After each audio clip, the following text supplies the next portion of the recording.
Today we dive into 3 gut-wrenching betrayals, one that turned a simple pizza delivery into a nightmare, another that hid control behind bedtime, and a third that exposed a shocking misuse of trust.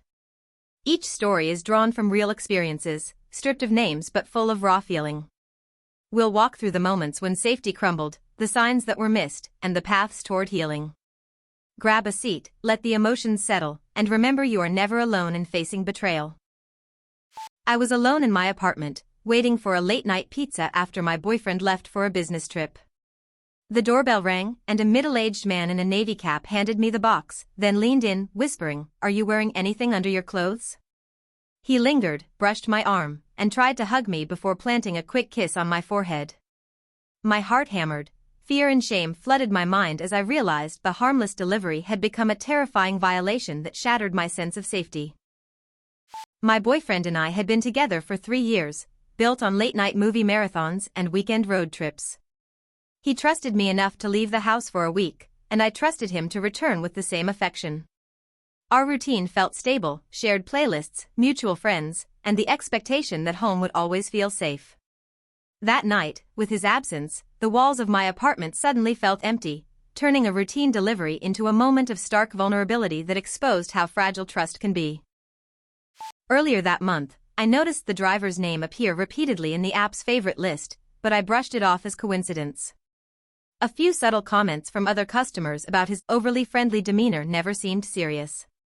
I also ignored my own gut feeling when he lingered a moment longer than necessary during previous deliveries, convincing myself I was reading too much into polite conversation. Those tiny red flags faded into background noise until that night shattered the illusion and forced me to confront what I had missed. I reported the incident to DoorDash, and within hours they deactivated his account, citing a zero-tolerance policy. The relief was bittersweet. I felt guilty for ending his livelihood, yet grateful that I prevented future harm. I moved back in with my boyfriend, shared the experience, and we installed a security camera for peace of mind. Today, I volunteer with a local safety nonprofit, turning my trauma into advocacy for others facing similar violations and proving that healing can become action. From a simple pizza delivery to a family's hidden control, the next betrayal cuts even deeper. We'll explore how everyday routines can become weapons of manipulation, and how a parent's love can unintentionally become a prison.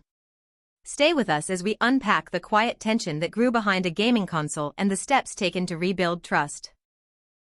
My teenage son would sprint home after school, fire up his console, and disappear for hours. One evening, I announced dinner in 30 minutes, then 15, then 5, counting down like a timer. He stared at the screen, frustration building, until finally he slammed the controller, shouting that I was ruining his life. The realization hit. My attempts at structure had become a weapon, imprisoning his joy and breeding resentment that echoed through every subsequent night. We were a typical single-parent household. I worked evenings, and my son thrived on competitive online games. Our bond was built on late-night talks about school, jokes about goofy in-game moments, and a promise to always support his passions. The gaming console sat in the living room like a shared sanctuary, a place where we both escaped the stresses of daily life. That shared space made the later control feel like a personal betrayal, turning something we cherished into a source of tension. At first, I set gentle reminders about homework, then gradually stricter deadlines. Each time left announcement grew more urgent, turning fun into a race against the clock. My son's mood shifted, he grew quieter, his laughter fading. I missed the early warning signs, his increasing irritability, his lingering glances at the clock, and the way he began to avoid eye contact when I mentioned chores. My desire to help morphed into a subtle form of control that I only recognized after his outburst. After the outburst, I sat down and listened without interrupting, acknowledging his feelings and apologizing for the pressure. We negotiated a balanced schedule, dedicated gaming time, homework blocks, and family meals. The house feels calmer now, and our trust is rebuilding brick by brick. I've joined a parent support group to learn healthier boundaries, and my son's grades have improved.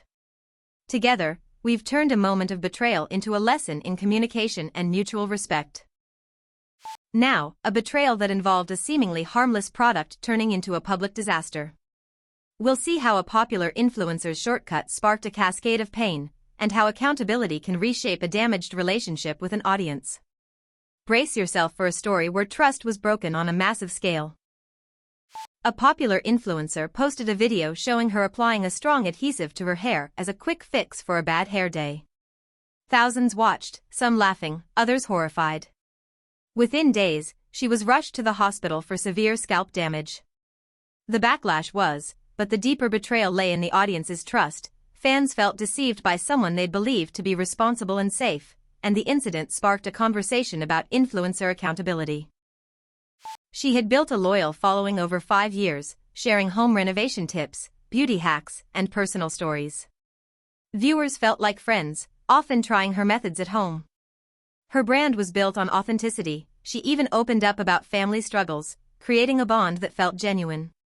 When the glue incident happened, it wasn't just a mistake, it felt like a breach of the unspoken contract between creator and audience, shaking the foundation of trust that had taken years to construct. In the weeks leading up to the video, she posted increasingly risky shortcuts, pushing for faster results to keep up with algorithm demands. Comments in earlier videos hinted at concerns. Followers asked if she'd tested the product safely. Yet she dismissed them, promising, "I've done this a million times." The pressure to stay relevant blinded her to basic safety, turning enthusiasm into a dangerous gamble on trust, and the warning signs went unheard until the painful aftermath. After the incident, she issued a public apology, removed the video, and pledged to fund free medical care for those affected. She now collaborates with safety experts, creating transparent tutorials that emphasize caution. Her subscriber count dipped, but a core group of supporters stayed, admiring her accountability. She's using her platform to educate, turning a personal disaster into a broader lesson about responsibility, reminding creators that honesty and safety must always come first. Betrayal comes in many forms, but each story shows that confronting the pain can lead to growth. Share your thoughts below. You're not alone in feeling hurt, angry, or confused. If any of these tales resonated, let us know, and remember there's a community here ready to listen. More real stories every day. Follow to never miss one, and keep your heart guarded but open.